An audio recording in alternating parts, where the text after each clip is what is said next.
যত রাজা বাদশাহী দুনিয়া আসছে, মনে রাখবেন কেউ না কেউ আল্লাহর সাথে যারাই পাল্লা দিছে ওরাই জমিন থেকে নিস্তানাবুদ হয়ে গেছে। আল্লাহর সাথে পাল্লা দিয়েছিল এই দুনিয়ায় সবচেয়ে বড় ডিক্টেটর স্বৈরাচার জালিম নমরুদ। ও আছে না গেছে? আল্লাহ, শীতের মৌসুম আসতেছে, গরমকাল বিদায় নিচ্ছে। গরমকাল হলো বিশেষ করে মহিলাগুলোকে রহমতের একটা ভান্ডার, কথা ঠিক না? শীতকাল হলো মহিলাদের জন্য, বিশেষ করে যারা বেপর্দা নারী আছে ওদের জন্য ভালো, কারণ শীতকালে কাপড় চোপড় পরতে হবে। যারা উদলা বুদলা চলে, বোরকা পরে না, এদের জন্য একটা রহমত, ঠিক না বেঠিক? কারণ শীতকালে তো আর পাতলা জামা গায়ে দিয়া উদলা বুদলা বেপর্দা চলতে পারে না। এই জন্য আমি মনে করি 12 মাস কাল শীত থাকলেই বালা। কিন্তু আল্লাহ এমন দেশে শীত দিছে যেই দেশে পর্দা নাই, যেরকম লন্ডনে 12 মাস কাল শীত, মাত্র 2 মাস কোন রকম ভাবে গরম। সে গরম কেমন? আমাদের দেশের মাঘ মাসের যেরকম শীত এইরকম শীত। বুলগারিয়া, তারপরে নরওয়ে 12 মাস কাল শীত। ওই দেশে 12 মাস কাল হিটার জ্বালাই থাকতে হয়, রাস্তা বের হলে উদলা চলা যায় না, সব ডাইক্যা ডুক্যা বাইরে হইতে হয়। ওই সিস্টেম যদি আমাকে বাংলাদেশে থাকতো তাহলে কোনো নারী বেপর্দা চলতে পারতো না। কথা বলেন না কেন?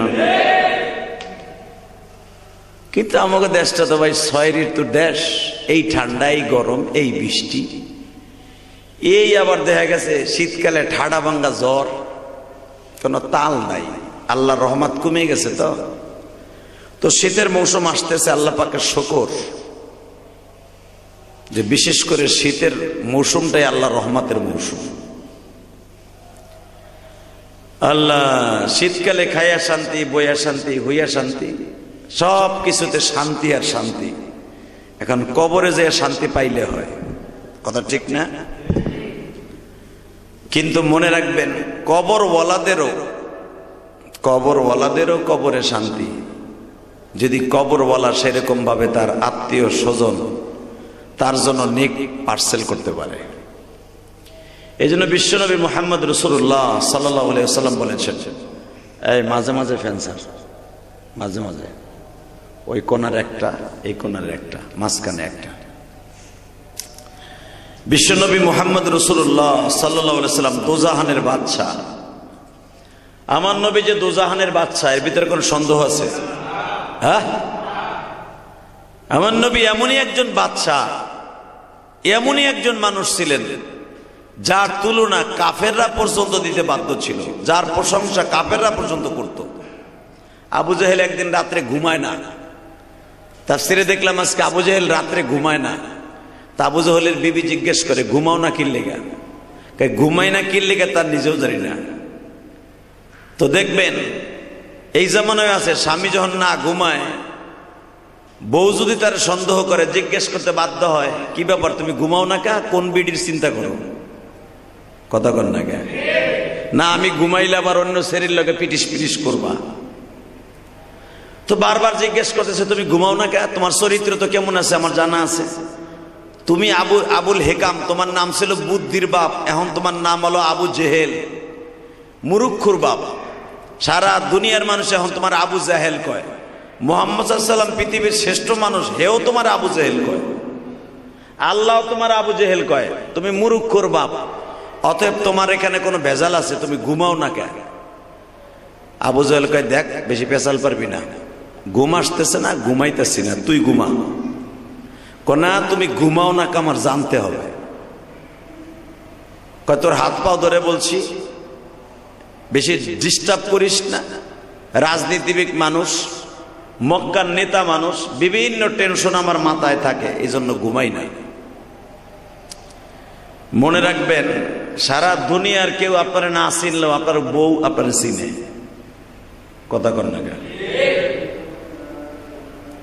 আপনি কয় নাম্বারের নেতা, আপনি কয় নাম্বারের হুজুর, আপনি কয় নাম্বারের ওলি, এটা আপনার বউ চিনে।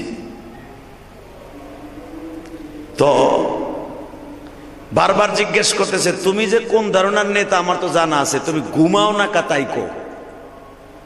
কই তো ঘুমাই গেছি, যা। চোখ বন্ধ করে আস, চোখ বন্ধ করে আবার মাঝে মাঝে চাইছে, দেহে মগে ঘুমাইছে জি। আল্লাহু আকবার বললেন না? আমার ভাইরা মিনু মিনু করে তাকায় দেখে, দেখবেন চোখ বন্ধ থাকে অনেকের, কলব কিন্তু জিন্দা থাকে। জিজ্ঞাসা করে, তুমি ঘুমাও? আমি ঘুমাই না।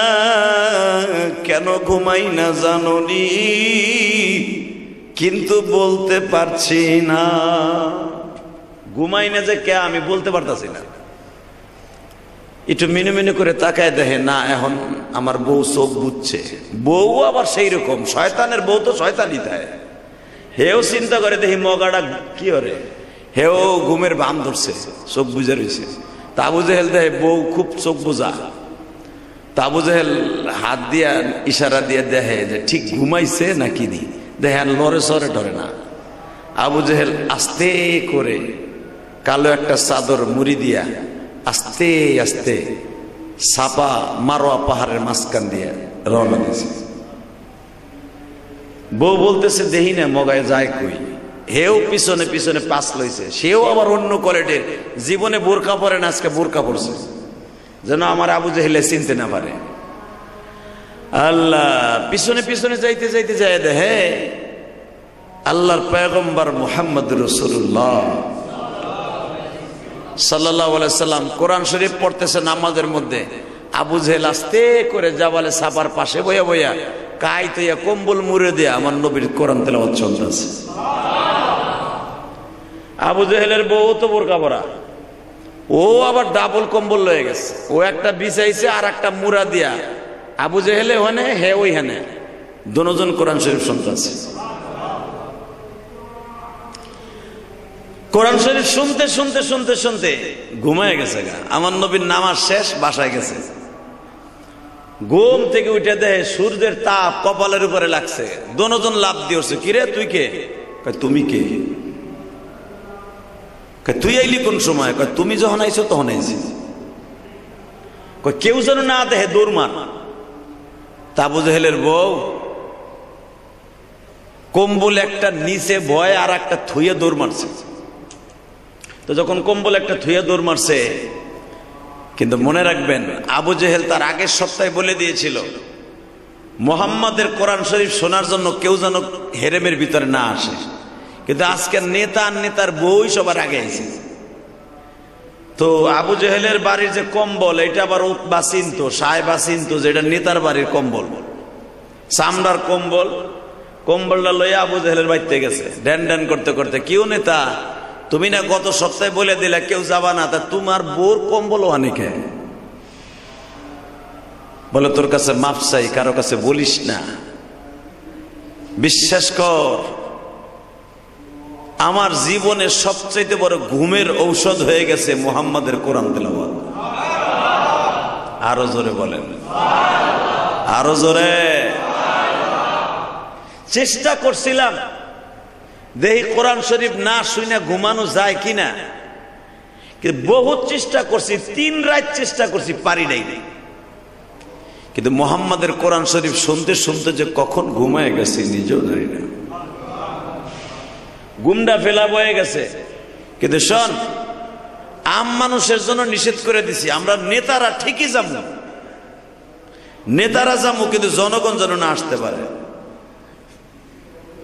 ভাইরা আমার, বন্ধুরা আমার, এখন উতবা জিজ্ঞাসা করে, নেতা একটা সত্য কথা কও, আমরা যে বলি মুহাম্মদ ঘরের মধ্যে বসে বসে কোরআন শরীফ বানায়, আসলে কি কথাটা সত্য না মিথ্যা? আবু জেহেল বলে, আমার জন্মের মধ্যে ভেজাল থাকতে পারে রে ভাইজান, মুহাম্মাদের কোরআন যে আল্লাহর বাণী এর ভিতরে কোনো সন্দেহ না, কোনো সন্দেহ নেই। কারণ আমরা তো কম চেষ্টা করি নাই, চেষ্টা করতে করতে ব্যর্থ। মুহাম্মদ যেইভাবে আরবি ইবারাত গুনা বানায়, আরবি কবিতা গুনা কি সুন্দর বানায়, মুহাম্মদ যখন তেলাওয়াত করে ইয়াসিন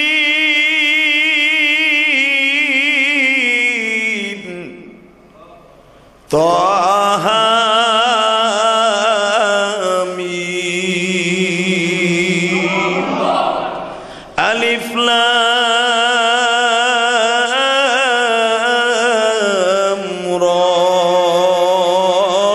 তিলকা আয়াতুল কিতাবিল মুবিন নাহনু নাকুসসু আলাইকা আহসানাল কসাস বিমা أوحينا هذا القرآن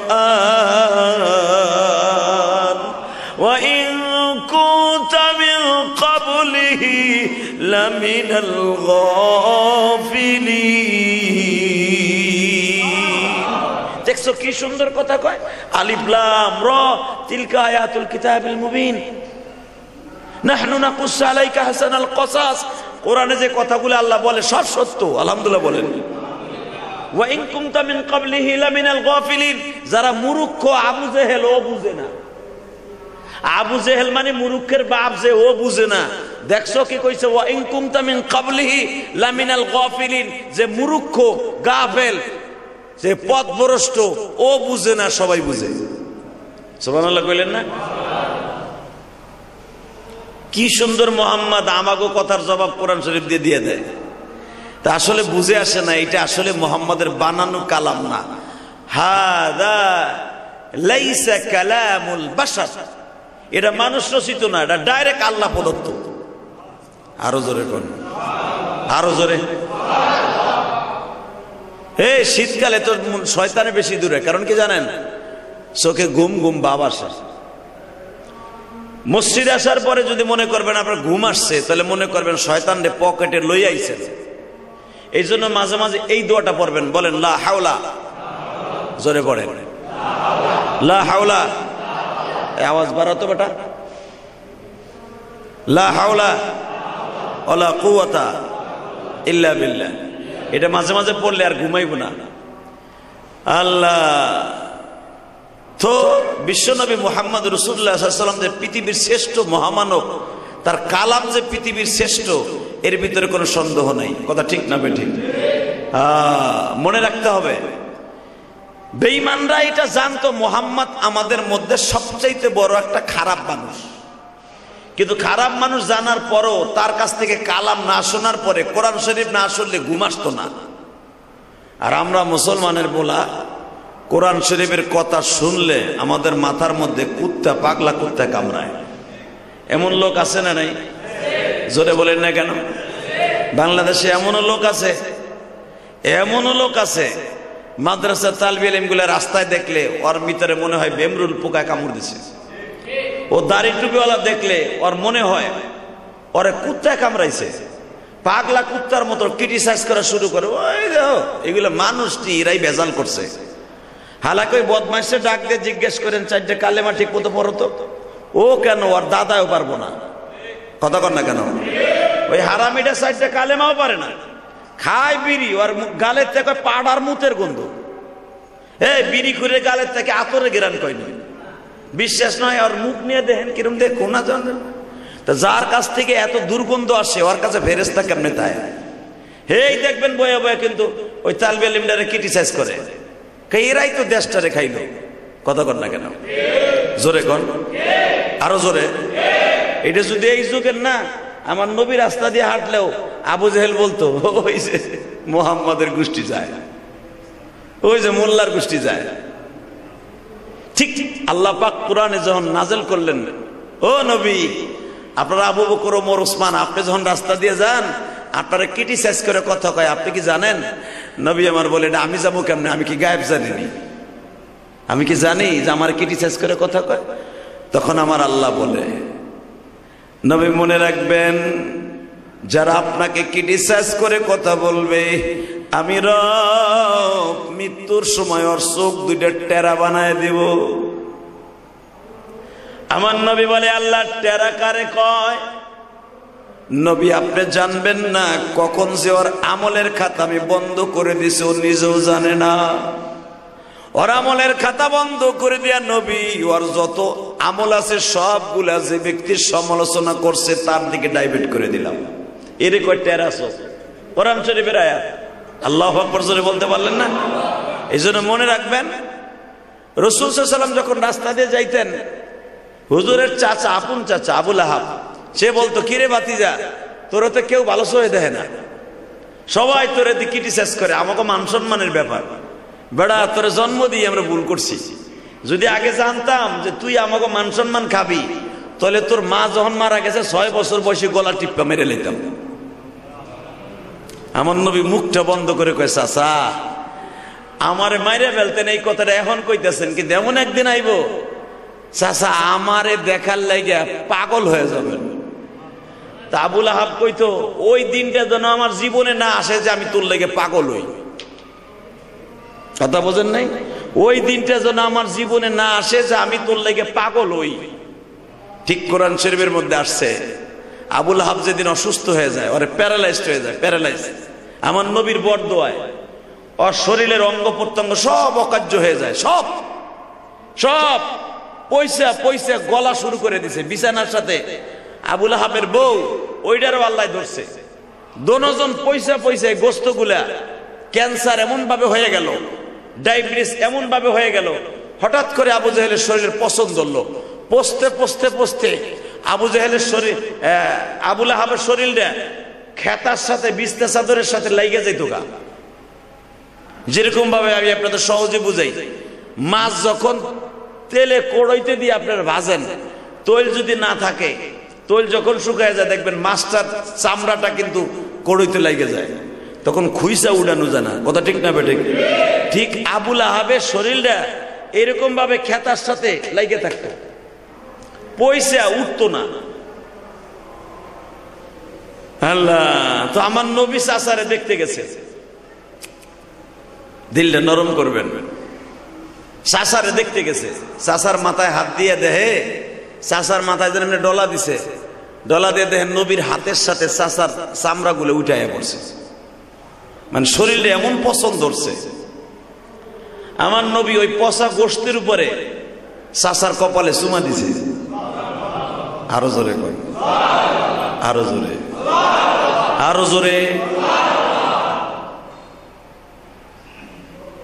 আবু লাহাব মুখটা ঘুরায় কয়, আমার যদি হাতে শক্তি থাকতো ওই জায়গাটা আমি জমজমের পানি দিয়ে ধুইতাম।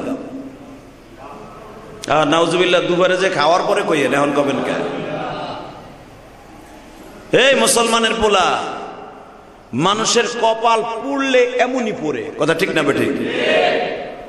নবী আমার সুমা দিছে, যেই দুইটা ঠোঁটের দিকে 24 ঘন্টা তাকায় থাকে আমার আল্লাহ, যেই ঠোঁটটা দিয়ে যদি একবার আল্লাহরে ডাক দেয়, আল্লাহ 70 বার আমার নবীর ডাকে সাড়া দেয়। ইব্রাহিম নবীর নাম হলো ইব্রাহিম ও খলিলুল্লাহ, আর আমার নবীর নাম হলো হাবিবুল্লাহ। খলিলুল্লাহ শব্দের অর্থ ইব্রাহিম আল্লাহর জন্য পাগল, আর হাবিবুল্লাহ শব্দের অর্থ আল্লাহ নবীর জন্য পাগল। হ্যাঁ, জোরে কও। হাবিবুল্লাহ মানে আল্লাহ যার জন্য পাগল, আর খলিলুল্লাহ মানে যে আল্লাহর জন্য পাগল। আত্তাখিযু ইব্রাহিম খলিলুল্লাহ, আমার ইব্রাহিম ছিল আমি আল্লাহর পাগল, আর আমি আল্লাহ ছিলাম আমার নবীর পাগল। আমার নবী কখন কি চায়, তো চাচা অসুস্থ, চাচার কপালে একটা চুমা দিছে, আবু লাহাব তেলে বাগুনে জ্বলে উঠছে যে আমার যদি হাতে শক্তি থাকতো এই জায়গাটা জমজমের পানি দিয়ে 7 বার ধুইতাম। যেরকম কুকুরে কোনো কিছুতে মুখ দিলে, নাউজুবিল্লাহ বলেন, কুকুরে কোনো কিছুতে মুখ দিলে, কোনো পাতিলা পুতিলায় মুখ দিলে ওই পাত্র কিন্তু 7 বার ধোয়া উচিত। কতক্ষণ না কেন? মানে বেঈমান বুঝাইতে চাইছে যে তুই যে আমার চুমা দিলি আমি 7 বার ধুইতাম। সরাসরি তো আর বলতে পারে না, এটার সাথে তুলনা করতে পারে না, বলে ফেলাইছে, তুই আমার চুমা দিয়ে এমন কাজটা করলি, অপরাধ করলি, আমার জীবন সবচেয়ে ধ্বংস করে দিলি। আমার নবী বলে, চাচা আমি কি এতই খারাপ হয়ে গেলাম? কিন্তু মনে রাখবেন চাচা, আজরাইল যখন আপনার কাছে আসবে তখন আপনি আমার বিশ্রাবেন। ঠিক ঠিক আবুল আহাব যেদিন মারা যায়, মনে রাখবেন, আবুল আহাব যেদিন মারা যায়, আজরাইল যখন ওর কাছে আসছে তখন ভাতিজারে খুঁজতেছে, ভাতিজারে খুঁজতেছে, বারবার জিজ্ঞাসা করে ভাতিজাটা কই, একবার নিয়ে আসবিনি। এ আমার ভাইরা যখন বারবার বলতেছে ভাতিজারে নিয়ে আসবিনি, আমার আল্লাহ কোরআন দিয়া বলে, নবী গো, আপনার চাচা আবুল আহাবের বাড়িতে যাওয়া যাবে না, শয়তানের বাড়ি যাওয়া যাবে না। আমার আল্লাহ নিষেধ করার পরও রওনা দিলেন। জিবরাইল নবীর সামনে দাঁড়াইলেন, নবী আল্লাহর অর্ডার, যাওয়া যাবে না। আমার নবী বারবার বললেন, জিবরাইল রে, তোমার তো জানা আছে, আমার আল্লাহরও জানা আছে, আমি যেদিন জন্ম নিলাম রবিউল আউয়াল মাসের 12 তারিখ বা 8 তারিখ 10 তারিখ সকালবেলা আমার এই চাচা যখন কানে শুনলো আমার একটা ভাতিজা হয়েছে পূর্ণিমার চাঁদের চাইতেও সুন্দর, আমার এই ভাতিজারে দেখার জন্য হাজার হাজার মানুষ আমাদের বাড়িতে ভিড় লাগছে। আমার এই চাচাই খবরটা শুনিয়া পাগলের মতো দৌড়ে গেছিল কাবাঘরের সামনে, কাবাঘরের সামনে যায় বলছিল, কাবার মালিক,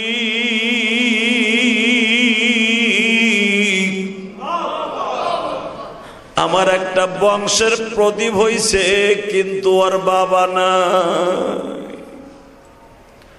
আমার চাচা তার একটা দামি বান্দি ছিল, বিশ্ব সুন্দরী, ওই মক্কার ভিতরে সুন্দরীদের মধ্যে একজন।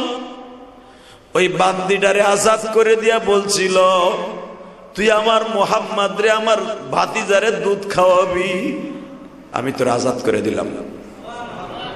আরো জোরে কর, তুই আমার ভাতিজারে দুধ খাওয়াবি, কোন বান্দির দুধ, কোন কাজের বুয়ার দুধ আমার ভাতিজা খাবে না, তোর আজাদ করে দিলাম, এখন তুই আমার ভাতিজারে তৃপ্তি সহকারে দুধ খাওয়াবি। শুধু তাই নয়, আমার এই চাচাটা ওই জামানায় কয়েক হাজার টাকা দান করছিল। তখন তো আমার বাবা পয়সা নাই, আমার বাবার জায়গায় বসে আনন্দ পাই আমার চাচা এত কিছু আমার জন্য করলো। দেখি না মরার সময় আমার চাচার কাছে গেলে আমার চাচা আমার একবার মাইনে লয়নি। বাজানরে আবুল আহাবের কোয়ালিটিতে নবী বারবার গেছে, বেঈমান কিন্তু তারপরও কপালে হেদায়েত হয় না। হেদায়েতের মালিককে জোরে কোন। অনেক মানুষ আছে দেখবেন জুমার দিন যখন ওয়াজ শুনতে আহে, আলেমুল আমার কথা শুনে ভাল লাগে যে আসরের পরের থেকে আর এক ওয়াক্ত নামাজও কামাই দিব না। হ্যাঁ, আসরের গড়াইয়া মাগরিবের টাইম আসতে না আসতেই সব ভুলে যায়, কথা কর না কেন, আর মনে থাকে না। আবার জুমার দিন আহে, মানে শুকুর আলী মসজিদের মুসল্লি আছে না, কিন্তু শুকুর আলী নাম, যারা জুমার দিন শুধু মসজিদে নামাজ পড়ে মনে করবেন এগুলো শুকুর আলী মসজিদ। এই শুকুর আলী গুলা মসজিদে যখন আহে দিলটা ভাল লাগে, তখন মন চায় আর এক ওয়াক্ত নামাজও কামাই দিব না। হ্যাঁ, যাইতে না যাইতে মাগরিবের টাইম থেকে আর ওই মুসল্লির খুঁজে পাওয়া যায় না। এমন কিছু শুকুর আলী মসজিদে মুসল্লি আছে না নাই? কিন্তু এই শুকুর আলী মসজিদে না হইয়া পাঁচজেকারা নামাজি হন, ইনশাল্লাহ নবীর সাথে জান্নাতে যাইতে পারবেন। আরো জোরে কর।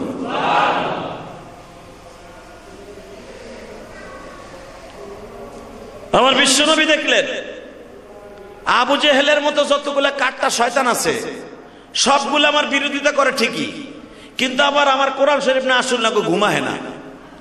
দেখবেন বাংলাদেশে অনেক লোক আছে যারা আলেমুল আমার ওয়াজ শুনে, গজল শুনে, ওরা এখন কাজের ফাঁকে ফাঁকে বালিশের পাশে একটা ওয়াজ ছেড়ে দিয়া ওয়াজ শুনতে শুনতে ঘুমায় যায়, আছে না?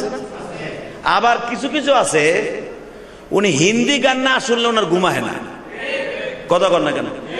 ইউটিউবের ভিতরে মাশাআল্লাহ তো সবই আছে।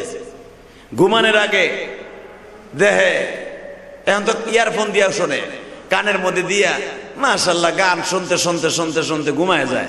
মনে রাখবেন, আল্লাহর কসম করে বলছি, এই মসজিদের ভিতরে কেউ যদি গান শুনতে শুনতে ঘুমায় যায়, এই লোকটা যদি এই অবস্থা মারা যায় সে কাফের হয়ে যাবে। আপনি জানেন মাসলা? ডাইরেক্ট কাফের হইয়া মরবে, ওর জন্য চির জাহান্নামে চলে যাবে।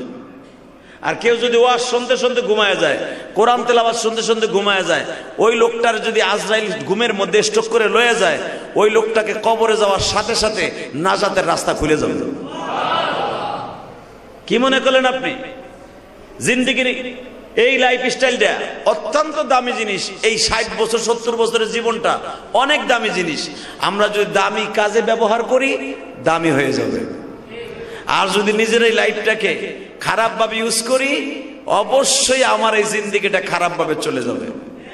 রাবেয়া বসরি নামে একজন মহিলা ছিল, নাম শুনছেন না?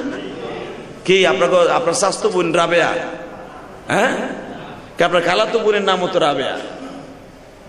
রাবেয়া বসরি, এটা আপনার রাবেয়া বাংলাদেশি না, রাবেয়া ইন্ডিয়ানি না। রাবেয়া বসরি ইরাকের একটা জেলার নাম, শহরের নাম রাবেয়া বসরা। এই বসরা আমার নবী নিজের হাতে বিজয় লাভ করছে। এই বসরা বিশ্ব নবী নিজে বিজয় লাভ করে নিজে বিজয় পতাকা কাটছে। এই বসরা এমন একটা জায়গা। তো রাবেয়া বসরি উনি আল্লাহর উপরে এত বিশ্বাস ছিল যে উনি ভাবতেন যে আমি যদি 1 টাকা দান করি, আমি 10 টাকা পাবো। কয় টাকা? মান জাআ বিল হাসানাতি ফালাহু আশারু আমসালিহা। তুই 1 টাকা দিবে, আমি আল্লাহ 10 টাকা দেব। জোরে কর, কে কইছে কথা? তুই 1 টাকা দিবি, আমি 10 টাকা দেব। রাবেয়া এত তাওয়াক্কুল করতেন যে আল্লাহর কথা মিথ্যা না। তো রাবেয়া বসরির তো কোনো স্বামী ছিল না, রাবেয়া বসরির মা বাবাও নাই। একটা যুবতী মাইয়া খাইবো কই, ইনকাম করবো কই থেকে? রাবেয়ার খাবার ওই বসরা শহরের বড় বড় ধনীরা সকালবেলা বিকালবেলা রাত্রে সবাই নিজেরা পাঠায় দিত। রাবেয়ার খাবার মহল্লার থেকে আসতো। যেদিন মহল্লার থেকে আসতো না, ওই দিনকে গাইবিক কই থেকে জানি আসতো, রাবেয়া নিজেও জানতো না। যেরকম মারিয়ামের খাবার আসতো আসমান থেকে, রাবেয়ার জন্য আসমান থেকে খাবার আসতো। চিন্তা করেন, কেসা মহিলার মহিলা আল্লাহ। তো রাবেয়া বসরি সকালবেলা আজকে চাষতের নামাজ পড়ে, ইশাকের নামাজ পড়ে বসে আছে। সকালবেলা নাস্তা আসতে দেরি হয়েছে। দেখেন আল্লাহর উপরে কি তাওয়াক্কুল আর কি বিশ্বাস। আল্লাহ কইছে 1 টাকা দিলে 10 টাকা, একটা রুটি দান করলে 10টা, 2টা রুটি দান করলে 20 টাকা। তো রাবেয়া বসরি সকালবেলা ফজর নামাজের পরে যায় নামাজে বইয়া জিকির করতেছে, আমল করতেছে। ইন দি মিন টাইমে দেখে একজন ভিক্ষুক দরজার সামনে আইয়া ডাক দিছে, আমারে কিছু খাইতে দিবেন? রাবেয়া বসরি প্রথম খেয়াল করে নাই। রাবেয়া আবার জানতো শয়তান আবার মানুষের ভেষ ধরে এসে মানুষকে ধোকা দেয়।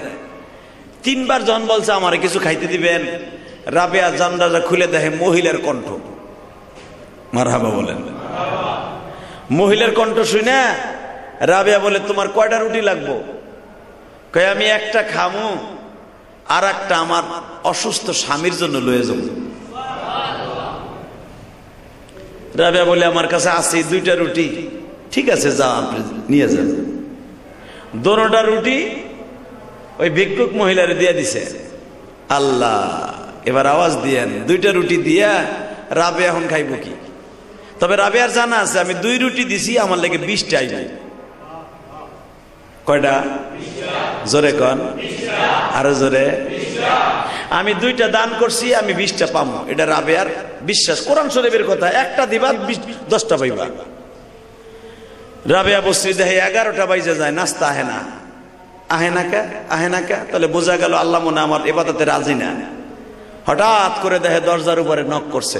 দরজা খুলেন, আপনার নাস্তা আইছে। রাবেয়া বসরি তার একজন খালাতো বোন ছিল, ওই রাবেয়ার মতোই তারে পড়াইতেছিল। রাবেয়া বলে, দেখতো কে আসছে নাস্তা নিয়ে। রাবেয়া তো জানে বিভিন্ন বাড়ির থেকে হাদিয়া আল্লাহ পাক আমারে পাঠায় দেয়। আল্লাহ তো যখন পাঠায় দিছে, বলে দেখতো গুনে দেখতো কয়টা? গুনে দেখে 18টা, 20টা নাই। রাবেয়া বলতেছে, এই খাবার আমার না, ফেরত দে।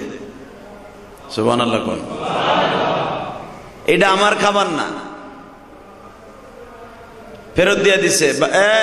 আপনি খাবার নিয়ে আসছিলেন, রাবেয়া সাহেব বলছেন এটা বলে তার না, আপনি রিটার্ন লয়ে যান।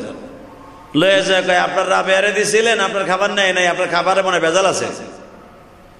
বাড়ির মালিক কয় কেন? আমি রাবেয়ার আর অনেকবার দিয়েছি, আর রাবেয়ার হাত এমন একটা হাত, ও হাত দিয়ে ধরলেই বুঝতে পারে যেটা হালাল না হারাম। এটা হারাম টাকার কেনা না হালাল টাকার কেনা রাবেয়া বুঝে। আমি তো আরো কয়েকবার দিছি, কয়েকবার খাইছে। অবশ্যই তুই কোন জায়গায় ভেজাল করছো। কয় কি ভেজাল করবো? রাবেয়ারে দিছি, হে রুটি গুইনা দেয় 18টা। 18টা কয় 18 টাকা, আমি দিয়ে দিছি 20টা। 18 টাকা। হে কইলো এটা আমার না, এই কথা কই রিটার্ন দিয়ে দিল। গুইনা দেয়, কয় কিরে 2টা কই? কয় 2টা আমি, আমার ক্ষুধা লাগছিল, আমি রাস্তার মধ্যে 2টা খাইয়ে লাইছি। তাওয়াক্কুল কারে কয়। সাথে সাথে ওই যে ব্যক্তি আল্লাহর বান্দা হাদিয়া পাঠাইছে, আর 2টা পুরাই দিয়া কয় যা এবার দিয়াই। এবার 20টা দিছে, রাবে অ্যাকসেপ্ট করছে। রাবেয়া নিয়ে তার খালতো বোন খাদেমারে বলে এইটা এখন আমার জন্য। এখন তার বোন খাদেমা জিজ্ঞেস করে, আপা আমি বুঝলাম না, আপনি আগের বার ফেরত দিলেন 18টা পাই, এখন ফেরত দিলেন, আবার অ্যাকসেপ্ট করলেন কে? বলে বোন রে তুই বুঝবি না, আমার আল্লাহর কথা কোনোদিন মিথ্যা না। আমার আল্লাহ বলেছে দুনিয়ার মানুষ রে তুমি 1 টাকা দান করবা, আমি আল্লাহ তোমারে 10টা দিব। তুমি একটা বার সুবহানাল্লাহ বলবা, 10টা পৃথিবীর সমান একটা জান্নাত দলিল করব। তুমি জানো না রে বান্দা, একটা নিম্ন শ্রেণীর মানুষের জন্য জান্নাত আমি আল্লাহ দান করব এই পৃথিবীর 10টা পৃথিবীর সমান। একটা বার আমার আল্লাহ বলেছেন তুমি যদি একবার সুবহানাল্লাহ বলো, আমি আল্লাহ 10টা নেকি দিব। তুমি যদি 1 টাকা দান করো, আমি আল্লাহ 10 টাকা দান করব। তুমি যদি 100 টাকা দান করো, আমি আল্লাহ তোমারে 1000 টাকা দিব। তুমি যদি 1000 টাকা দাও, আমি 1,00,000 টাকা দিব। আল্লাহু আকবার জোরে বলো। তুমি যদি 1,00,000 টাকা দাও, আমি আল্লাহ তোমারে বেগয়রে হিসাব সওয়াবের ব্যবস্থা করে দিব। আপা বুঝলাম না, আপনি এখন কেন বললেন এই ডিউটি আমার? বলে আল্লাহ কয় নাই কোনো নাই, দিবে একটা, দিব আবার 10টা। আমি 2টা সকালবেলা দান করছি, 20টা পাইছি। তখন দেখলাম 18টা, তখন এটা আমার না। কি মনে করলেন আপনি রাবেয়ারে? আল্লাহর পরে কত তাওয়াক্কুল, আল্লাহর পরে কত বিশ্বাস। এরকম মহিলা এখন তালাশ করে পাওয়া যাবে? হ্যাঁ জোরে কর, সম্ভব পাওয়া? হ্যাঁ রে ভাই, এখানেই শেষ না। হুজুরের মেয়ে ফাতেমা সদা সর্বদাই, সেও ফাতেমা রাবেয়ার মতো তাওয়াক্কুল করতো। কেমনে? ফাতেমা মাঝে মাঝে আব্বারে জিজ্ঞেস করতো, আব্বা তোমার বাসায় যে কত বান্দি আসে, যুদ্ধের থেকে ধরা অবস্থায় আসে, বন্দি অবস্থায় আসে, অনেকে কিনা তোমারে হাদিয়া দেয়। ওই জামানায় মেয়ে কিনা হাদিয়া দিত, গরু ছাগলের মতো গোলাম বান্দি বিক্রি হইতো, ওইটা জায়েজ ছিল। তো এখন বলতেছে, আব্বা তোমার কাছে তো অনেক গোলাম বান্দি অনেকে কিনে তোমার দপ্তরে হাদিয়া দেয়, ফাতেমার জন্য কি একটা হাদিয়া নাই? ফাতেমা তুমি দেখো, গমের জাতা ঘুরাইতে ঘুরাইতে হাতের মধ্যে ফোসকা পড়ে গেছে, আমার কোমরের মধ্যে ব্যথা হয়ে গেছে, আমি শুইতে গেলে কাইত হয়ে শুইতে পারি না, শুইতে গেলে টান হয়ে শুইতে পারি না। আব্বা একটা কাজ করো না, তোমার কাছে যখন গোলাম বান্দি আসে যুদ্ধের মাঠ থেকে, বন্দিশালা থেকে, আমার একটা বান্দির ব্যবস্থা করে দিও, অন্তত সে আমাদের কাজে একটু হেল্প করতে পারে। আমি একা একার পারি না, আমার কোমর ব্যথা, আমি রাত্রে ঘুমাইতে গেলে অনেক ব্যথা লাগে। এই দেখো হাতের মধ্যে কি ঘাও হয়ে গেছে। আমার নবী বলে, মারে স্বামীর কাজ করতে যায় যদি হাতের মধ্যে ব্যথা হয়ে যায়, ঘাও হয়ে যায়, কোমরে ব্যথা হয়ে যায়, এর বিনিময়ে আমার আল্লাহ জান্নাত দিয়ে তার সবকিছু ঠিক করে দেবে। এই ওয়াজ যদি আপনারা আমার বউর কাছে করি, কবে এদিকে আয় গোলাম তোরে ঝাড়ু দিয়ে দিয়ে লই, কথা কর না কেন? ওটা ছিল নবীর যুগে, আর এখনের যুগে হলে কাজের বুয়া আমার লাগবে, কথা কর না কেন? জোরে কর, গোলাম তুই এদিকে আয় না। ও মাসলা লয়েছে ফাতেমার মায়ের মাসলা, ঠিক না? আর উল্টা বিল আপনার কি কইব জানো? ফাতেমাও যেমন ছিল, আলীও সেমন ছিল। তা আমি ভালো হইলাম, তুই ভালো হইলি না, তো তোর কাজের বুয়া ছাড়া করবো কেনা? আল্লাহ, আমার নবী বললেন, মা কাজের বুয়া লাগবো তো, তাহলে কাজের বুয়া আমি তোরে দেই কি? কাজের বুয়া আমি পাবি, কিন্তু আখেরাত পাবি না। ফাতেমা বলে, আব্বা আমি কাজের বুয়াও চাই না, কোনো হেল্পও চাই না, আমি জান্নাত চাই। আরো জোরে কর। ঠিক ফাতেমা যেদিন ইন্তেকাল করলেন, আপনারা জানেন হাদিস কেনা, যেদিন ইন্তেকাল করা হইল তখন দেখা গেছে ফাতেমার এই হাতের বাজুর মধ্যে এত পরিমাণ ঘাও, এত পরিমাণ রক্তের ছাপ দেখা যাইতেছে। কারণ ফাতেমা তো এত সুন্দরী, আল্লাহ তাকে বানিয়েছিলেন যে পূর্ণিমার চাঁদ যেরকম সুন্দর, ফাতেমার শরীরের সৌন্দর্য এরকম ছিলেন। আমার নবী মাঝে মাঝে বলতেন, কামেসলে ফাতেমা আনা, ফাতেমা হলো আমার মতো। কারণ ফাতেমার চেহারা ছিলেন নবীর মতো, আর ফাতেমার চেহারা নবীর মতো থাকলে নবীর চেহারার মতো কামেসলে আনা মুহাম্মদ, ফাতেমার চেহারা আমার মতো, হুসনে খুল, ফাতেমার চেহারা আমি নবীর মতো দেখতে। তাহলে বুঝালেন, নবী যদি বলেন আমার মেয়ে ফাতেমার চেহারা আমার মতো দেখতে, তাহলে বুঝালেন সে কত সুন্দরী আল্লাহ তাকে বানিয়েছিলেন। তো মৃত্যুর সময় পরে যখন তারে গোসল দিতে নিছে, দেখে হাতের মধ্যে বড় বড় দোরা কাটা দাগ, অনেক দাগ। তো ফাতেমার বান্ধবী তাকে গোসল দিতে নিছিলেন। ফাতেমার সাথে আলীর ওয়াদা ছিল যে আমি যদি মারা যাই, দিনে মারা যাই অথবা রাত্রে মারা যাই, আমার এই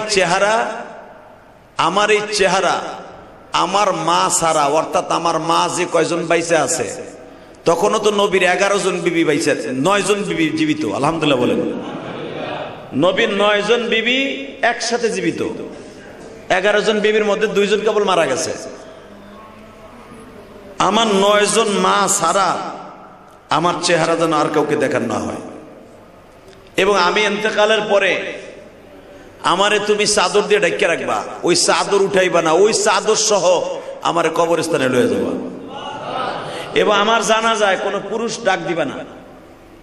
আমার জানাজা যখন হবে, আমার হাসান হোসাইন এবং তোমার নিকটতম যাদেরকে দেখা আমার জন্য জায়েজ ছিল, এরা কয়েকজন আসবে, কিন্তু আমার খাট, যেই খাটের উপরে পালকিতে আমার শোয়া জানাজা করবা, পালকির চাইরো দিকে চাদর তেমন ভাবে ঝুলাই দিবা যেন বুঝতে না পারে যে ফাতেমা কতটুকু লম্বা ছিল। আরো জোরে বলেন। আলী কান্দে আর কয়, এগুলো কি তুমি মনের থেকে বলতেছ? ফাতেমা বলে, এগুলো খেলে মনের থেকে না, এটা আমি উপরের মালিকের হুকুমে বলতেছি। হযরত আলী বলে, আর কি আছে তোমার? বলে, আর একটা জিনিস আমার জানার আছে, আমি যখন মারা যাব, আমার কবরে সওয়াল জব হওয়ার আগ পর্যন্ত আমার কবরের পাশ থেকে তুমি উঠবা না। আর কি চাওয়ার আছে? আমার দুটা জান্নাতের দুলাল, এই হাসান হোসাইন, এই 2 জন তুমি পরবর্তীতে বিয়ে করবা। আমি জানি, কারণ আমি জানি তুমি আমার কদরের কারণে নবীর দুলালি বিদায় তুমি বিয়ে করো নাই। আমি ফাতেমা বলে গেলাম, আমার ইন্তেকালের পরে তুমি 4টা বিবি একসাথে রাখা যায়, 4টাই করবা, আমার কোনো দুঃখ নাই। কিন্তু সবচেয়ে বড় একটা আফসোস, আমার হাসান হোসেনকে যেন কোনোদিন কষ্ট না দেয়। আলী বললেন, সৎমায় তো একটু কষ্ট দিবই, কিন্তু মনে রাখবা আমার হাসান হোসাইন আমার ইন্তেকালের পরে কোনো দিন যেন মায়ের অভাব বুঝতে না পারে। আরো জোরে বলেন। আচ্ছা আপনি বলেন তো, বাপ যতই আদর করুক মায়ের মতো আদর দিতে পারবে? হ্যাঁ, আপনাদের সামনে আলীর ঘটনা বললে বুঝতে পারবেন। আমি আজকেও মোতালা করতেছিলাম, হেকায়েতে সাহাবার মধ্যে দেখলাম, হয়তো আলী যখন বিবাহ করলেন, ফাতেমার ইন্তেকালের কয়েক মাস পরে হাসান হুসাইন বাপের বরযাত্রীতে গেছে। আলহামদুলিল্লাহ বলেন না? অনেক ছেলে আছে, মা মরে গেলে বাবার বরযাত্রী, বাবারে বিয়ে দিয়ে ছেলেরা নিজেরা বরযাত্রী যায়, আছে না? জীবনে হযরত ফাতেমা কলিজার টুকরা সন্তান হাসান হুসাইন ও বাবার বরযাত্রীতে গেছে। বিয়েটা করছে কারে জানেন? আপনি শুনলে দাস চাই যাবেন, হয়তো ওসমান গনি, অর্থাৎ নিজের আপন ভাইরা বেটিরে বিয়ে করছে। সুবহানাল্লাহ জোরে বলেন না? জায়নাব রে বিবাহ করছে। জায়নাব হলো হুজুর সাল্লাল্লাহু আলাইহি সাল্লামের আপন নাতনি, তাহলে বোঝা গেল বাইরা পিটিরে খালুতে বিয়ে করা যায় যাচ্ছে। কথা বলেন না কেন? এটা যদি আমাদের সমাজে কেউ করে, ওরা তো ঝাড়ু দিয়ে পিটাইবে। হ্যাঁ, খালা বাইসা থাকা অবস্থায় জায়েজ নাই, কিন্তু খালা বাইসা থাকা অবস্থায় জায়েজ নাই, কিন্তু খালা যদি মারা যায় সাথে না, সরি, খালা বাইসা থাকা অবস্থাও জায়েজ আছে। কারণ খালারে বিয়ে করা জায়েজ নাই, কিন্তু খালা তো বোন রে, অর্থাৎ আপন ভাইরা, নিজের আপন ভাইরা বিটিরে বিয়ে করতে পারে। আলহামদুলিল্লাহ বলেন না? এটা যদি আমাদের সমাজে হয়, কবে জরে পিডা, কুত্তার মতো পিডা ওরে। আপন ভাইরা বিটিরে বিয়ে করলো কেমনে? হয়তো আলী কিন্তু আপন ভাইরা বিটিরে বিয়ে করছে। আল্লাহু আকবার, আল্লাহু আকবার। আপন ভাইরা বিটি হয়তো, অর্থাৎ জায়নাবের মেয়ে, যেই জায়নাবের মেয়েটাকে বিশ্বনবী কোলে করে তারপরে বড় করছে নামাজের মধ্যে, একে যখন বিয়ে করছে, বিয়ে করার পরে উমামাকে বিবাহ করার পরে, সুবহানাল্লাহ বিহামদিহি, এই উমামা আল্লাহ রাব্বুল আলামিন এত দামি তাকে করেছিলেন এই পৃথিবীতে, যে হযরত আলী তাকে এত পরিমাণ জ্ঞান তার কাছ থেকে নিয়েছিলেন। আল্লাহ তাকে এত জ্ঞানের ভান্ডার দান করেছিলেন যেটা কল্পনার বাইরে। সুবহানাল্লাহ বিহামদিহি, সুবহানাল্লাহ বিহামদিহি। তো হযরত আলী রাদিয়াল্লাহু তাআলা হাসান হোসেনকে সাথে নিয়ে বরযাত্রী যায়। তো দেখেন ছেলে দুইটারে এত পরিমাণ ভালোবাসছে আলী, যে বাসর ঘর, স্বামী স্ত্রী বাসর ঘর থেকে এসে হাসান হোসেনের দুই পাশে শোয়াইছে। কারণ ফাতেমার সাথে ওয়াদা ছিল, আমার হাসান হোসাইন যেন তোমার দ্বারা কোনোদিন কষ্ট না পায়। আলী রাদিয়াল্লাহু তাআলা আরো একাধিক বিবাহ করেছেন ফাতেমার ইন্তেকালের পরে। হাসান হোসেন বড় হওয়ার আগ পর্যন্ত বাবার এত পরিমাণ আদর করতেন। আলী নিজে গোসল দিতেন, আলী নিজে খাওয়াইতেন, আলী নিজে তাদেরকে মাদ্রাসায় নিয়ে যেতেন, আলী সদা সর্বদা তাদের কাছে থাকতেন। কারণ এখানে জানা আছে ফাতেমার সাথে ওয়াদা ছিলেন। ঠিক ফাতেমা যখন বললেন তুমি বিবাহ করবা, কিন্তু আমার হাসান হোসেনকে যেন কষ্ট না দেওয়া হয়, আমার হাসান হোসেন আমার কবরের পাশে থাকবে। দুই ভাই মা ইন্তেকালের পরে পৃথিবীতে মনে রাখবেন, যাদের ছোট্টকালে মরে মা, তাদের দুঃখ আর কোনোদিন যায় না। কথা বলেন না কেন? ফাতেমার ইন্তেকাল হয়ে গেল। ইন্তেকাল হওয়ার পরে দুই ভাই দুই পাশে দাঁড়ানো, আলীও দাঁড়ানো। ইন দি মিড টাইমে বারবার বলতেছে, হাসান, ও হাসান, তোমার মা নাই যে? হাসান বলে, বাবা গো, মা চিরদিন বেঁচে থাকে না, তবে আমার মায়ের কিছু স্মৃতি আমার মনে পড়ে। কি মনে পড়ে বাবা? আমার মা বারবার বলে গেছে, হাসান রে, বাবার সাথে কোনোদিন বেয়াদবি করিস না। মা আমার বলে গেছে, যদি কোনোদিন কষ্ট পাসতে হাসান, আমার কবরের কাছে যেয়ে বলিস, তবু কোনোদিন সৎ মায়ের কাছে বলিস। হযরত আলীর অন্তরে এই কথাটা এত ভাবে লাইগা গেল। আলী বললেন, আমি জীবনে তলে আর বিয়ে করতে চাই না, তোমরা বালেগ হওয়ার আগ পর্যন্ত। হাসান বলেন, না রে বাবা, আমার মা এটাও বলে গেছে, তোমার বাবা যদি বিবাহ করে, অবসান আমি আমার যুবকদের উদ্দেশ্যে বলবো, হাসান হুসাইন, হাসানের বয়স 8 বছর, হুসাইনের বয়স 7 বছর 1 মাস। এই ছোট্ট বয়সে মা হারায়া যখনই মনের মধ্যে কষ্ট পাইতেন, সাথে সাথে করে বাবা মায়ের কবরের কাছে যেয়ে বলতেন, মা গো, তুমি নানারে বুঝাইয়া কইও, দুনিয়ার কোনো সুখের অভাব নাই গো মা, শুধু একটা সুখের অভাব, আমাকে 2 ভাই আজকে মা হারা। এই আমার মসজিদের মুসল্লি ভাইরা যারা যুবক আছো, আমি তোমাদের উদ্দেশ্যে এই হাদিসের দ্বারা বলতে চাই, শিবলি রহমাতুল্লাহ আলাইহি নিজে বর্ণনা করেন, আমি যতবার হজে গেছি, হজের কাবার দরজার সামনে দেখি একটা হাত কাটা, পাও কাটা, একটা চোখ অন্ধ, প্রতিদিন কাবা ঘরের কাবায় হাতিমের পাশে বসে খালি কান্দে আর বলে, মালিক আমারে যদি মাফ করে দিতা আমি তোমার কৃতজ্ঞতা স্বীকার করতাম। মালিক আমারে যদি মাফ করে দিতা আমি তোমার কৃতজ্ঞতা স্বীকার করতাম। প্রতিদিন কাবা হাতিমের মধ্যে এই হাত পাও গুলা কাটা লোকটা খালি কান্দে। আমি একদিন, 2 দিন, 7 দিন পর্যন্ত হজের মৌসুমে কান্না দেখিয়া লোকটারে জিজ্ঞেস করলাম, তুমি কেন এইভাবে কান্দো? আর বলো আল্লাহ মাফ করলে আমি কৃতজ্ঞতা স্বীকার করতাম। আসলে কি তুমি কৃতজ্ঞতার জন্য হজে আসো নাই? তুমি কেন আসছো আর এইভাবে তুমি বারবার কেন বলো? তখন বলে, আল্লাহর ওলি আপনি কি? আপনারে চিনি না, তবে মনে হয় আপনি কোনো একজন বুজুর্গ মানুষ হবেন। তাহলে আমার মনের কষ্টগুলো শুনেন। আমার বাবা ছিল একজন কাঠুরিয়া, আমিও ছিলাম একজন কাঠুরিয়া। আমার বাবা ইন্তেকালের পরে আমার মা আমারে মাত্র 8 বছর বয়সে আমার বাবা মারা যায়। আমার বাবা মরার পরে আমার লেখাপড়া কপালে হইল না। 8 বছর বয়স থেকে কাঠুরিয়ার কাজটা আমি নিজে নিলাম। আমি দোকানে কাঠ কাটতাম, যেই কয় টাকা বেতন পাইতাম ওই কাস্টের টাকা দিয়া আমি সারা জীবন মাকে নিয়ে চলাফেরা করলাম। আমি যখন বড় হয়ে গেলাম, হঠাৎ করে আমার মা বললেন, বাবা এখন বড় হয়ে গেছো, আমিও বৃদ্ধ হয়ে গেছি, বাবা আমি তোমার বিবাহ দিব। শিবলি রহমাতুল্লাহ আলাইহি বলেন, লোকটা বলতাছে আর আমার হাত পাও অবশ্যই আসতেছে। আমি বারবার জিজ্ঞেস করলাম, তারপরে কি? লোকটা আর কথা বলতে পারে না, আর কথা বলতে পারে না। বলো বলো তারপরে কি? শিবলি রহমাতুল্লাহ আলাইহি বলেন, আমি যখন জিজ্ঞেস করলাম তুমি এত কান্দো কেন?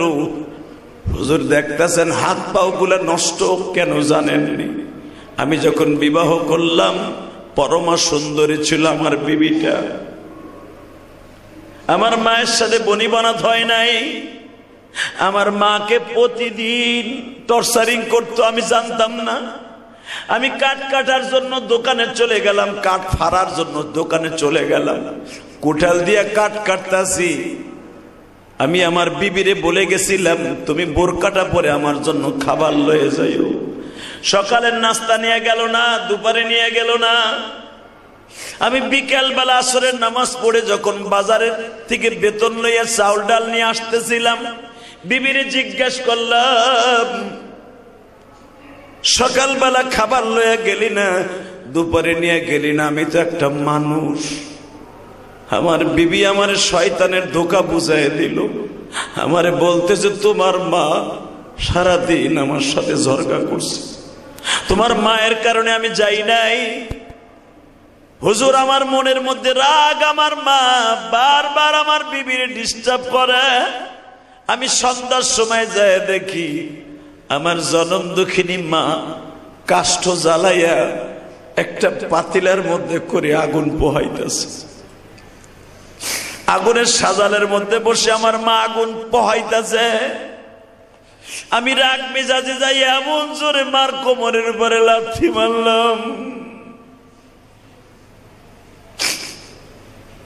একটা দুইটা লাথি মারার পরে আমার মা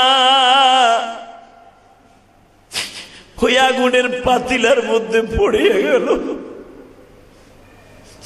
আমার মায়ের চেহারাটা ঝলসে গেল, আমার মায়ের হাত পা গুলা পুড়ে গেল। আমার মধ্যে বিন্দু মাত্র কোনো মায়া লাগলো না।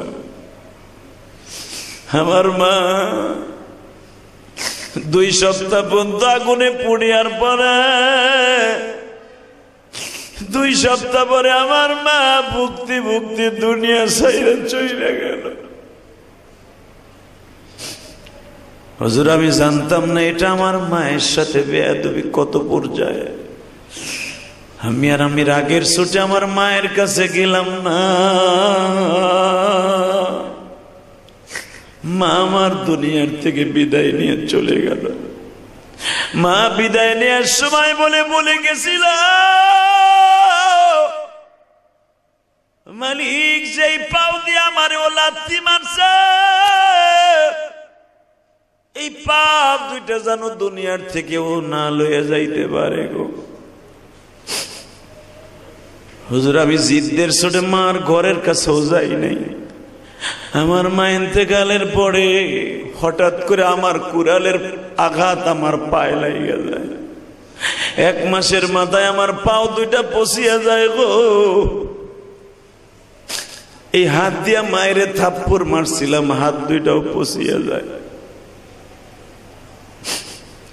হুজুর আমি এই দেশের মানুষ, আমি এমানের মানুষ, আমার হাত পাও পচার পড়ে আমি কাবা ঘরে প্রতি বছর আসি হজের মৌসুমে। এই কাবা ঘরে কাবা হাতিমের মধ্যে চিল্লায় চিল্লায় কাঁদি। হুজুর এইবার দিয়ে আমি 13 বছর কাবায় আসি, দেখি আমার মালিকের পক্ষ থেকে আমার কোনো আওয়াজ আসেনি। হুজুর আমার হাত পাও গুলা যখন কাটা হয়ে গেল, বিবি আমারে ছেড়ে চলে গেল। আমার একটা ছেলে ছিল, ছেলেটা নিয়েও বিবি চলিয়া গেল। হুজুর একটা কথা বলি, আমার এই অপরাধটি কোনদিন আমার মালিক মাফ করব না। শিবলি নওমানী রহমাতুল্লাহ আল্লাহর কুতুব, অনেক বড় মক্কার মস্ত বড় ওলি ছিলেন। আল্লাহু আকবার বলেন। আল্লাহর কুতুবরা বাবা বিপদে পড়লেই মুরাকাবায় বসে। শিবলি নওমানীর সঙ্গে সঙ্গে বাবা যায় নামাজ বিছায়া কাবা ঘরের সামনে বসে মুরাকাবায় বসছে। মালিক রে, এই লোকটা 13 বছর ধরে হজের মৌসুমে এখানে দাঁড়ায় দাঁড়ায় কান্দে। এই লোকটার জন্য কি মাগফিরাতের দরজা বন্ধ খুলবা কিনা? আওয়াজ আসতেছে, নওমান শিবলি রে, ও যদি 1 কোটি বারো কাবা ঘরের কাছে আসে, ডাক আমি মালিক শুনি না রে। কারণ ও এমন গজবে পড়িয়া গেছে, ও যদি ওর মার জীবদ্দশায় মাপ চেয়ে নিত, আমি মালিক নারাজ ছিলাম, মাফ করে দিতাম। কিন্তু এমন অপরাধ করছে, যেই অপরাধের মাপ আমি আল্লাহ না, ওর জনম দুঃখিনী মা। আমার যুবক ভাইরা, তোমাদের অনুরোধ করিয়া যাই, হাসান হোসেন এই কথা বলতেন, বাবা আমার মা আমাকে কত আদরের কথা বলতো, আর বলতো হাসান রে জীবনে কোনদিন মার সাথে বিয়াদবি করবি না। শিবলি নওমানী বলেন, তুই যখন আমার কাছে মনের কথা বলছ, দেখি আমার আল্লাহ কোন রাস্তা রাখছে কিনা। তোর বাড়ি কই? মানে হালাবা শহরে, চল আমি তোর বাড়িতে যাব। আল্লাহর কুতুব ওই অসুস্থ শরীরটারে লইয়া বাইতে গেছে। 1 সপ্তাহ সফর করার পরে মানে পৌঁছানোর পরে কবরের পাশে দাঁড়ায় বলে, এবার ডাক দে মা, কইয়া ডাক দে। আল্লাহরে মা কইয়া ডাক দে, আল্লাহরে ডাক দে। আল্লাহ, আমার মার সাথে অন্যায় করছি, সারাটা জীবন আমার মায়ের জন্য আমি কাঁদবো, দোয়া করব। তুমি আমার মাকে কবর থেকে একবার বলতে কও আমারে মাফ করে দিয়েছে। বাজানরে এমন কান্নাকাটি করতে করতে বেহুশ হয়ে যাচ্ছে। মনে রাখবেন, কোন সন্তান যখন বাবা মায়ের কাছে দাঁড়ায়, ইবনে মাজার মধ্যে আসছে, মা বাবা সব দেখতে পায়, তখন মা কবর থেকে খুশি হয়ে বলে, বাচ্চারে তুই যতগুলা পা লাগায় আমার কবরের কাছে আসছো, প্রত্যেকটা পায়ের বদৌলতে যেন আল্লাহ তোকে ভালো রাইখা দেয়। শিবলি নওমানী বলেন, বহুত সময় কাদার পরে হঠাৎ করে আমার কাশপ হইতেছে, নওমানী রে যা যা, মা ওরে মাফ করে দিছে, আমি মালিক ওরে মাফ করে দিছি। আমার দাদা ভাইরা, আমি কেন কথাটা আজকে বলছি জানোনি? তোমাদের আমাদের যাদের মা দুঃখিনী কবরে চলে গেছে, ছাত্র জীবনে যুবক জীবনে কত কষ্ট মা বাবারে দিছ, যদি পারো মাঝে মাঝে মা বাবার জন্য দোয়া কইরো, তারা যদি কবর থেকে মাফ করে দেয়, তোমারে আল্লাহ মাফ করে দিবে। আল্লাহ আমাদের সবাইকে কবুল করুক, জোর করে আমিন। আরো জোর করে আমিন। তাহলে মা বাবার জন্য দোয়া করার দরকার আছে না নাই? হ্যাঁ, শিবলি নোমানী লাস্টে একটা কথা বলে গিয়েছিলেন, তুমি যতদিন বাঁচবা মা বাবার নামে যেই হজ এতদিন উমরায় যাইতে যাই আমার কাছে জন্য দোয়া করতা, উমরার টাকাটা মা বাবার নামে দান করে দিবা। এই নিয়ত করার সাথে সাথে শিবলি নোমানীর কাছে কাশ পাইছে, যা আমি ওরে মাফ করে দিছি। আল্লাহ আমাদের সবাইকে কবুল করুক, জোরে বলেন আমিন। আসেন তওবা করে আস্তাগফিরুল্লাহ রাব্বি মিন কুল্লি যামবি ওয়া আতুবু ইলাইহি লা হাওলা ওয়ালা কুওয়াতা ইল্লা বিল্লাহ। আল্লাহুম্মা আমিন। ربنا ظلمنا أنفسنا وإن لم تغفر لنا وترحمنا لنكونن من الخاسرين اللهم اغفر لنا ولوالدينا رب ارحمهما كما ربياني صغيرا رب العالمين তুমি তাকায় দেখো জুমার দিন চোখের পাপড়িটা চোখের পানিতে ভিজে গেছে। হয়তো এখানে কার যেন জনম দুঃখিনী মা, কার যেন জনম দুঃখমিয়া বাবা। শীতের মৌসুম যায়, কমলা আপেলের সিজন যায়, মায়ের কথা বারবার মনে পড়ে, কমলা আপেল কিনে নিয়ে যাই, মার কথা মনে পড়ে। আরে এমন একদিন ছিল বাবা কমলা কেনার মতো তৌফিক ছিল না, পরের বাসায় কমলা দেখতাম, বড় বড় চোখ করে তাকাইতাম আর বলতাম আব্বা তুমি কি কমলা আপেল কিনতে পারো? আজকে ব্যাগ ভর্তি কমলা আপেল কিনি, সেই বাবা নাই মা নাই গো। হোমালি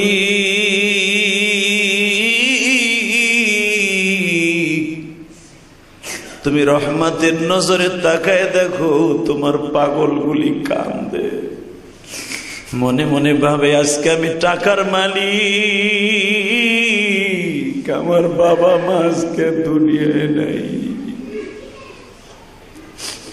কারে দেখাবো মনের কষ্ট, দুঃখিনী মা বাবা যাদের না,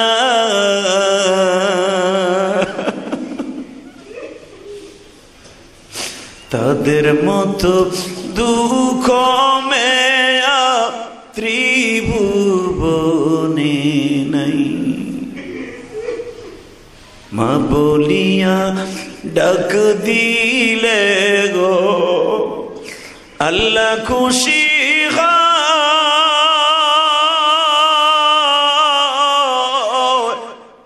বাবা বলে ডাক দিলে গো নবী খুশি হয়। নবী আমার এতিম ছিলেন হে ভুবনের মাঝে, বাবার কষ্ট বুকে লয়া দুনিয়া ছেড়েছে। আল্লাহ যাদের বাবা মা কবরে, কবরটা জান্নাতের বাগান বানায় দিও। আল্লাহ বাবা মায়ের নামে যারা দান সৎকা করে তাদের দানগুলো কবুল করে নিও। শিবলি নোমানীর সাথে এই যুবকের ঘটনা ঘটেছিল, আমরাও তো জীবনে মা বাবার সাথে কত অন্যায় করে ফেলেছি, মেহেরবানি করে তুমি তাদের মাফ করে দিও, কবরটা জান্নাতের টুকরা বানায় দিও। আল্লাহ আমাদের হায়াতে বরকত দান করো, আমাদের জীবনে বরকত দান করো, আমাদের ব্যবসা বাণিজ্যে বরকত দান করো। আল্লাহ সকলে হালাল রিজিকের ব্যবস্থা করে দাও। যারা মসজিদ মাদ্রাসায় দান করে তাদের দানগুলো কবুল মঞ্জুর করে নেন। আল্লাহ তোমার নবী বলেছে যারা মা বাবার নিয়ত করে মাদ্রাসা মসজিদে কমলা আপেল কিনে দিবে, তুমি না বলেছো মা বাবাকে তুমি কবরে খাবারের ব্যবস্থা করে দিবা। আল্লাহ যারা যেখান থেকে যে অবস্থায় দান করে তাদের দানগুলো কবুল মঞ্জুর করে নাও। ওয়াসাল্লাল্লাহু তাআলা আলা খায়রি খালকিহি মুহাম্মদ ওয়া নূরি আরশি সাইয়্যিদিনা মাহবুব বিরহমাতিকা। যার যার স্থানে দাঁড়িয়ে চারে